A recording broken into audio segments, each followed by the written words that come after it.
Information systems and technologies are some of the most important tools available to managers who are achieving higher levels of efficiency and productivity in business operations. So,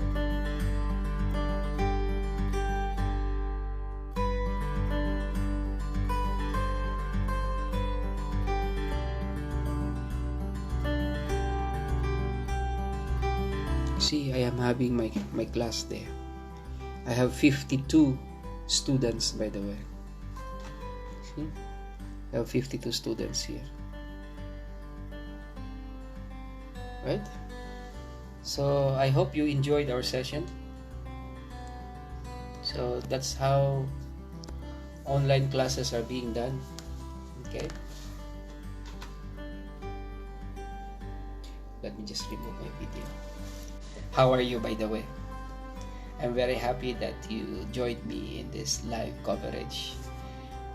We have been discussing for the past 2 hours already. So it's a 3-hour session. We started from 1:15. We should be ending at 3:15. So we're just discussing about introduction to business information systems. Yeah, so and why information system is very important in organizations.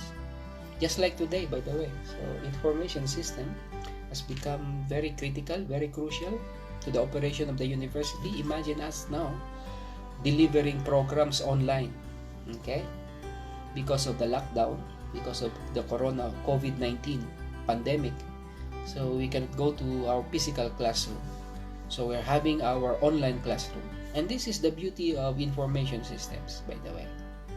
So I'm very happy that you join us in this short video live. Yeah, so after this, I still have one more class. I'll be facilitating 2-hour session with the Master of Science in Educational Management. Okay? So our topic is about educational entrepreneurship. Yeah, that's our topic. So yeah, this is the second week already that we are running this program. So the participants, the students are all teachers, head teachers, headmasters, and deputy principal and principal, even directors of schools, okay, in the Master of Science in Educational Management. So yeah. So I have 3 hours and 2 hours. That's a total of 5 hours class today. Yeah, so if you notice, I am well dressed, huh?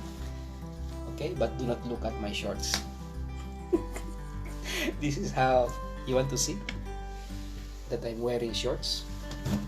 There, I'm wearing shorts.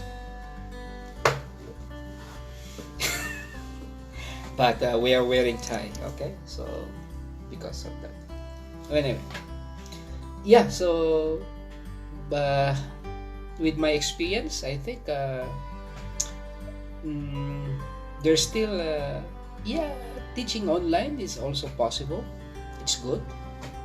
To some extent, we also achieve our objectives, but it's still very different when you are in the classroom, when you can engage physically, face to face the students. Online classes have some challenges. One, we don't have electricity. Yesterday evening, it only came back about 8 o'clock or 9 o'clock in the morning. So imagine if you have a class and then you have unreliable power supply. Okay, that would be a challenge. And of course, internet connection powers back.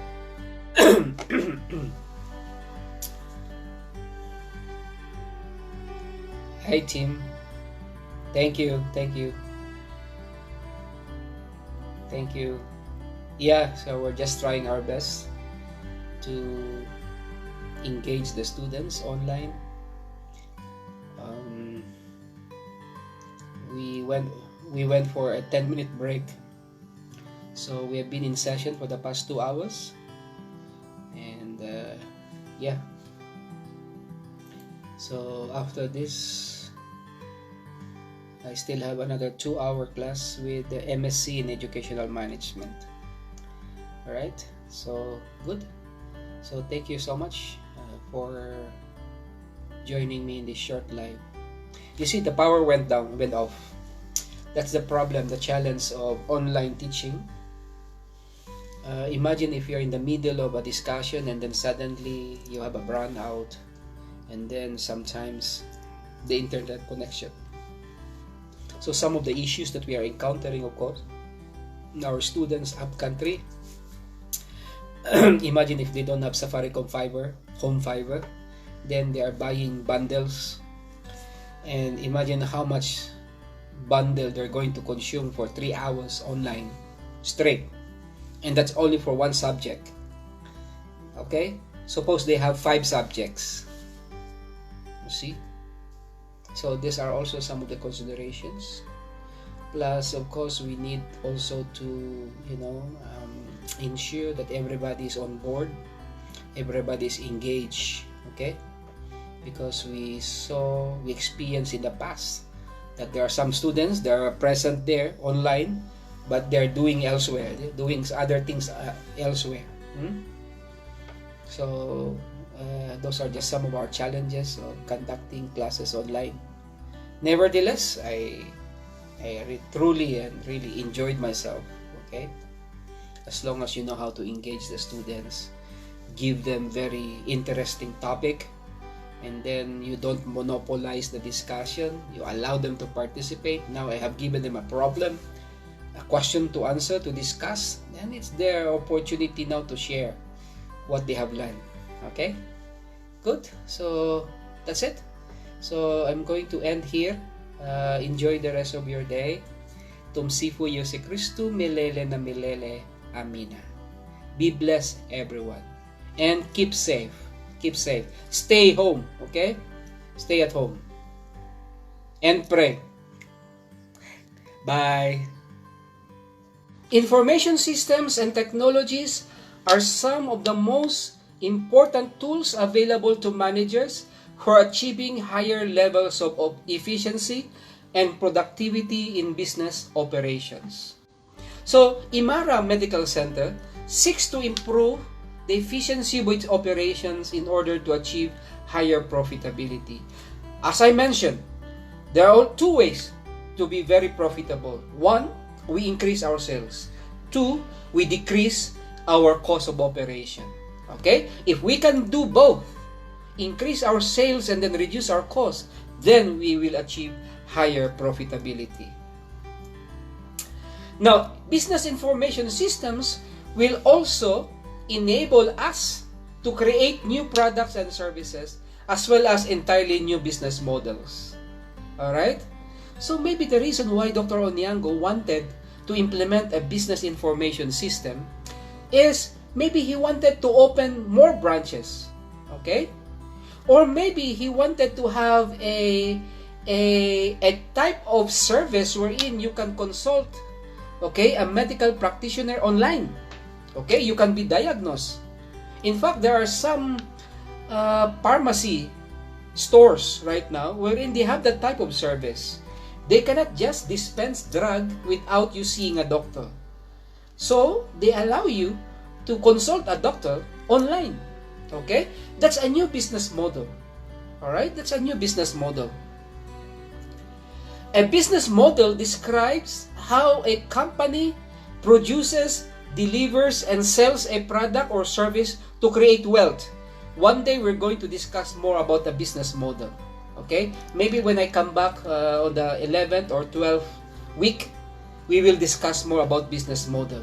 What can we achieve if we have a very sound business model and we have a business information system? Okay? Imagine the things that we can achieve. Alright? What else? Through business information system, we are able to improve decision making. Time and again, we always mention that we cannot make a decision if we don't have available information. And exactly that, Dr. Onyango and the Amara Medical Center wanted a business information system because they wanted to improve decision making. So in the past, managers rely on what? Forecast, best guesses, and it may be even luck or even crystal ball. Okay? And what's the result? The result is what? Overproduction or underproduction of goods and services, maybe even misallocation of resources. And lastly, poor response times. Okay? So you see, a business information system can actually enable a business or the company or the organization and the managers to improve decision making. That's why this topic that we're discussing today is very crucial, very critical to the success of the company. All right? So these poor outcomes, by the way, raises costs and we lose customers. You see what happened to Imara Medical Center. They went bankrupt. Okay? Because they're losing customers. Because of poor service. And so on and so forth. Alright? So, business information systems will actually help managers improve decision making. You have timely information, then you can make real-time, decisions. And more accurate decisions. Okay? And business information systems can even provide competitive advantage to companies, to organizations. So when a company achieve one or more of these business objectives, for example, operational excellence, okay? You can come up with new products, new services, and new business model. And you are intimate with your customers and your suppliers. And you have improved decision making. Chances will be you have already achieved competitive advantage. Alright? You are more competitive. In fact, the reason why you're attending this program, you wanted to finish this course, is because you wanted to be competitive. Okay? Because out there, there's a lot of competition. Okay? But if you have an edge over and above your competitors, then you are more likely to be better off. Alright? So, doing things better than your competitors, charging less for superior products, and responding to customers and suppliers in real time, okay? In real time, it will all add up to higher sales and higher profits that your competitors cannot match. Okay? So imagine if you provide quality product, quality service, okay? With a very competitive price. Alright? Satisfied customers will always come back and give you more business. So, one way to achieve all of this is through business information systems. Okay? Integrated business information systems. That's why we are discussing this topic, is because today companies sometimes can no longer survive without business information system. So reasons why companies implement business information systems is because, just like Imara, by the way, it is necessary of doing business. Okay? Remember what we discussed a while ago. Customers are becoming more demanding. Okay?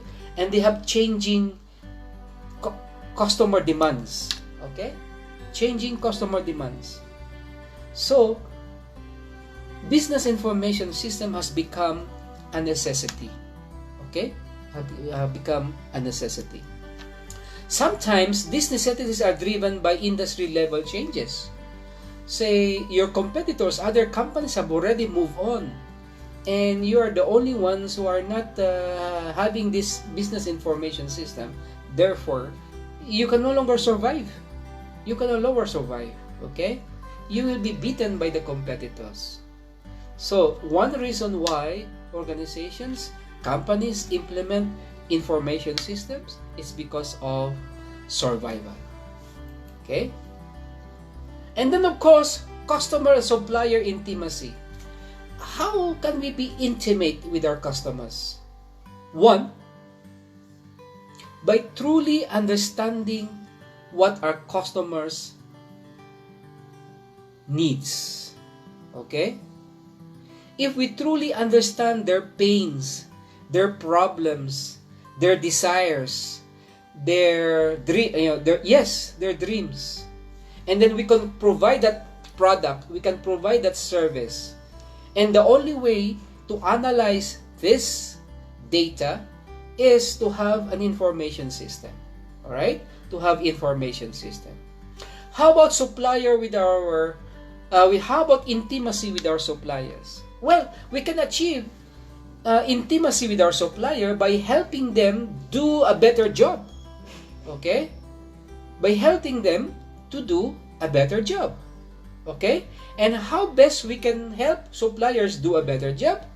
By implementing business information systems. Alright? Remember our discussion about extranet? Then we can allow our suppliers to have access to our intranet, and then, analyze our inventories, and they can supply us, accordingly. Alright? So, we need to build intimacy with our customers. We need to develop intimacy with our suppliers. Alright, so maybe before we end, okay, I want to leave you a discussion. This one. So, we're going to have another break, maybe 10-15 minutes. Alright? And then when we come back, I'm going to discuss this question. Alright? So, unless you have some questions, ladies and gentlemen, you can raise your hand. Do you have some questions before we go for break? We go for 10 minute or 15 minute break, and then we will answer this question. No questions? Okay, so let's pause for a while for 10 minutes, and then we will come back and let's discuss this question.